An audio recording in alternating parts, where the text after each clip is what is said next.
When everything seemed to be at its limit, a new event caused a major impact among fans. What began as frustration behind the scenes has now become public, raising serious questions about the future and leaving many fans wondering if there is any way out. The situation has reached a point where each new update seems bigger than the last, and what happened recently may have changed everything. Let's analyze exactly what's happening and why this story is becoming one of the main topics of the preseason. But first, click the like button, subscribe, and tell me in the comments what you think we can expect for this season. Let's go! Something has gone terribly wrong behind the scenes, and what happened over the last 24 hours may have pushed one of the most controversial situations in recent 49ers history to an entirely new level. A player who was once viewed as a cornerstone of the franchise is now publicly attacking the organization again, and every new message seems to deepen the divide between both sides. The question no longer appears to be whether this relationship can be repaired. The real question is how much damage will be done before it finally ends. The latest chapter in this ongoing saga erupted after another social media video surfaced, creating a wave of reactions across the 49ers fan base. According to the transcript, the player publicly criticized the organization, calling the franchise stupid and dumb, while once again expressing frustrations about his current situation with San Francisco. What makes this development so significant is that it comes only days after another public outburst. The frustration has not remained private. Instead, it has spilled into the public spotlight repeatedly, allowing fans, media members, executives, and potentially interested teams around the league to witness every stage of the conflict unfold in real time. For months, speculation has surrounded the future of the star receiver. Rumors connecting him to Washington have persisted, largely because of his relationship with quarterback Jayden Daniels, a longtime friend and former college teammate. Even before signing his lucrative contract extension with San Francisco, there were already reports and discussions suggesting that he hoped to eventually play alongside Daniels. Now, however, the situation appears to have escalated dramatically. During the latest social media comments, the receiver suggested that the organization regrets aspects of his contract structure and implied that he expects to be playing elsewhere in the future. Those remarks immediately generated debate because they appeared to reveal just how fractured the relationship has become behind closed doors. What is particularly striking is the contrast between the financial commitment the organization made and the current level of dissatisfaction being expressed publicly. The contract reportedly included massive guarantees and positioned him among the highest-paid receivers in football.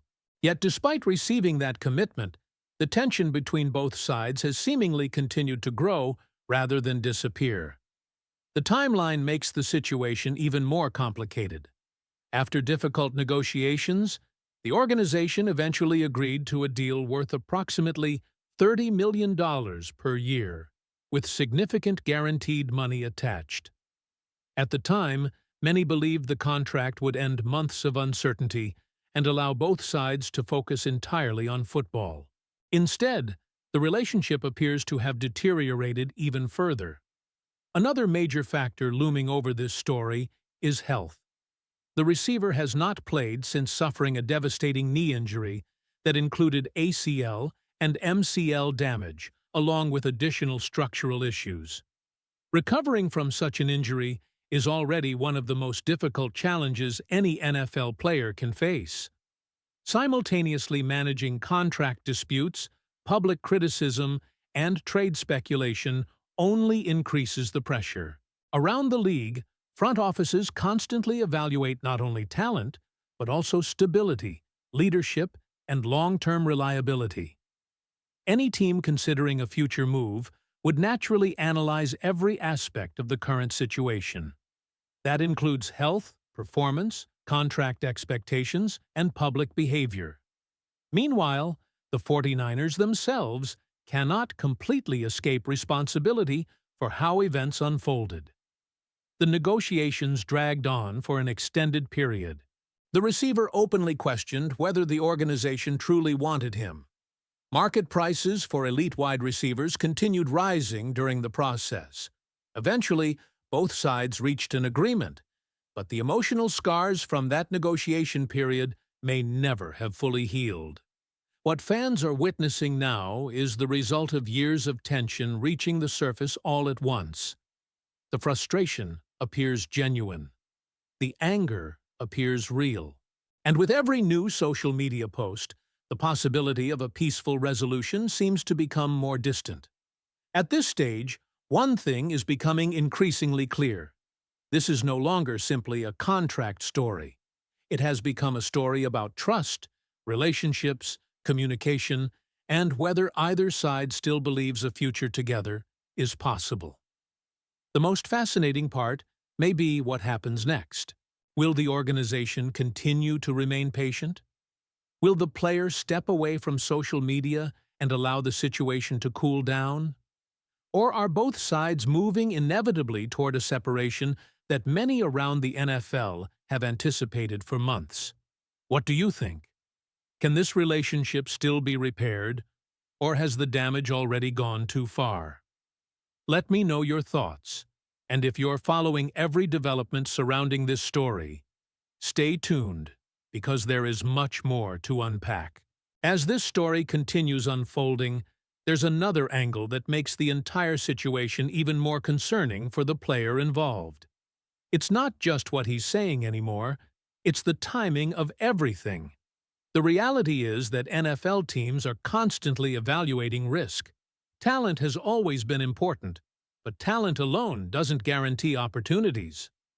Front offices spend millions of dollars investigating players before drafts, before trades, and before contract offers. They want to know how a player responds to adversity. They want to know how he handles conflict. They want to know whether he elevates a locker room or becomes a distraction inside it. That is why every public comment matters. Every social media post matters. Every interview matters. And right now, instead of controlling the narrative, the receiver seems to be creating more questions than answers. The difficult reality is that his football value was already facing uncertainty because of the devastating knee injury suffered during the 2024 season. Returning from an ACL and MCL injury is possible, and many players have done it successfully, but teams still need proof. They need to see explosion, confidence, speed, and durability before committing major money. Now add another layer to that equation. Teams evaluating a potential future acquisition aren't only asking, can he still play at a high level? They're also asking, what happens if things don't go his way here? That's where situations like this become complicated, because organizations can accept frustration. They can accept disagreements. They can even accept trade requests behind closed doors.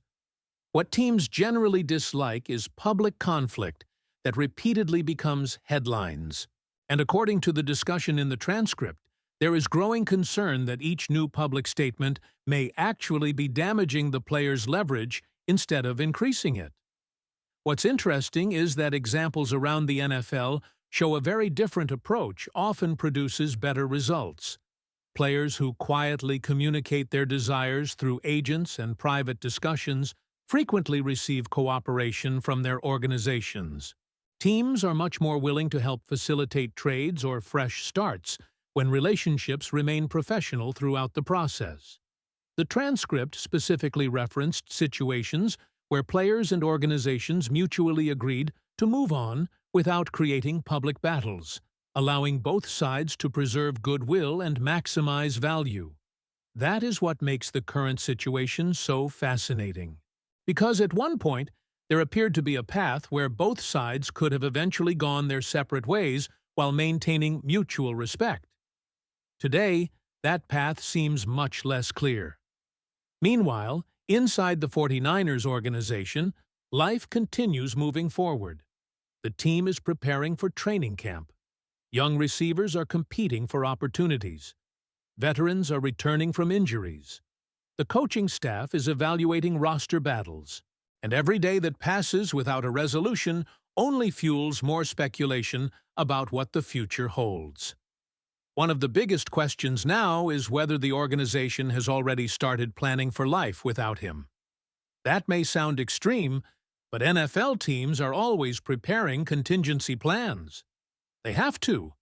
If a star player leaves, someone must replace his production. If a contract becomes impossible to manage, another solution must emerge. If a relationship breaks down beyond repair, organizations move forward. That's simply the reality of professional football. At the same time, it's important to remember that emotions often run high during situations like these. Professional athletes operate under enormous pressure. Expectations are constant. Injuries are devastating. Careers can change overnight. Negotiations become personal. Trust can be damaged. That doesn't excuse every public statement, but it does help explain why situations sometimes spiral in ways nobody initially expected. The 49ers now find themselves in an incredibly delicate position. They invested heavily in a player they believed could be one of the foundational pieces of their offense. They endured a lengthy negotiation process. They committed major guaranteed money. And now, they're watching the relationship continue to deteriorate publicly. For fans, that's perhaps the most frustrating part, because everyone remembers the version of this player who was making explosive plays, stretching defenses, and helping drive deep playoff runs. Fans want to talk about touchdowns, big catches, and championship aspirations, not contract disputes and social media controversies. Yet here we are.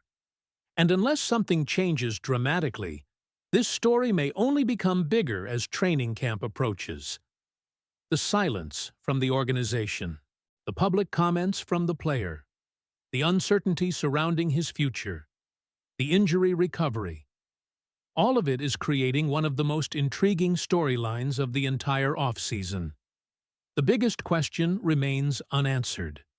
When training camp finally arrives, will both sides still be trying to make this work? Or are we watching the final stages of a partnership that has already reached its breaking point? Before you go, I want to hear from you.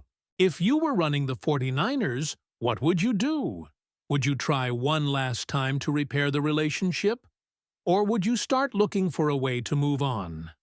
Let me know in the comments, and if you're enjoying this coverage, don't forget to like the video, subscribe to the channel, and stay locked in because this story is far from over. Let's go!